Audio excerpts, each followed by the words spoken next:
আসসালামু আলাইকুম।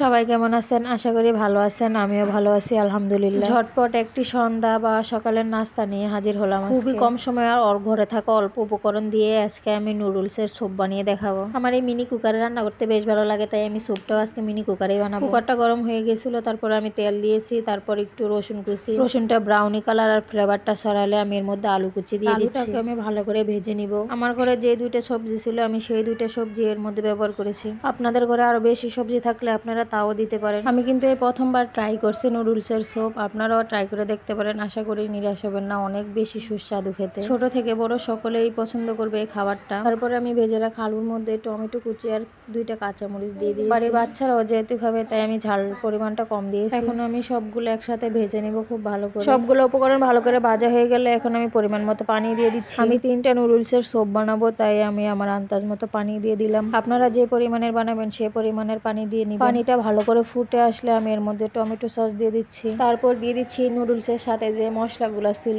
3 প্যাকেট, সেই 3 প্যাকেট মশলা দিয়ে দিচ্ছি। মশলা দেওয়া শেষ হলে একটু ভালো করে নেড়ে চেড়ে ফুটিয়ে নিব আর একটু। তারপর দিয়ে দিব সেই নুডলসগুলা।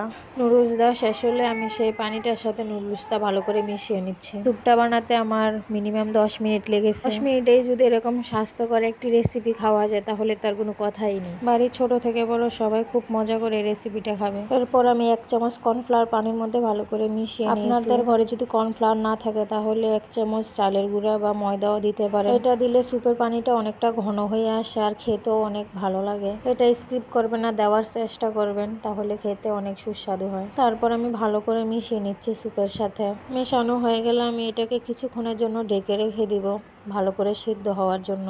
আমি এর মধ্যে লবণ দিইনি এখনো, একটু পর আমি লবণ দিয়ে দিচ্ছি যেন পুরাটার সাথে লবণটাকে আমি ভালো করে ওইগুলোর সাথে মিশিয়ে নিচ্ছি। তারপর একটা ডিম ভালো করে ফেটিয়ে এর মধ্যে দিয়ে দিচ্ছি অল্প অল্প করে। এই স্যুপটা কিন্তু শরীরের জন্য অনেক উপকার, কারণ এর মধ্যে ডিমও দেওয়া হয়েছে, সবজিও দেওয়া হয়েছে। স্যুপের মধ্যে যে জিনিসটা খুবই মেন দিতেই হবে সেটা হচ্ছে লেবু। এটা না দিলে মজাই লাগবে না স্যুপটা। এটা কোনোভাবে স্কিপ করবে না, দেওয়ার চেষ্টা করবে। আমি 1 ফালি লেবু দিয়ে ভালো করে এটার সাথে মিশিয়ে নিচ্ছি।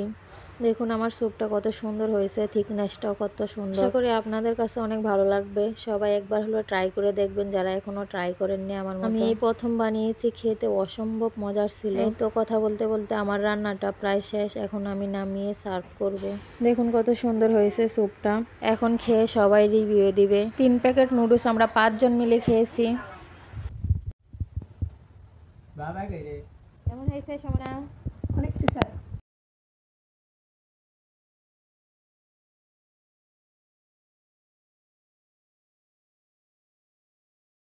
আমার ছেলেকে দিচ্ছিল মা, ও একটু খেয়ে আর খায়। আমি ওকে এখনো বেশি লবণ তেল মশলাযুক্ত খাবার খাওয়াই না, কিছুই অল্প অল্প করে দিচ্ছি, দেখি ও সয় কিনা। কেমন হয়েছে শিয়াব? ভালো হয়েছে। খাইতে কেমন লাগতেছে? ভালো। তুই একবার বেশি করে খাবি। এরকম তো তুই সবাই খাইবি। তো?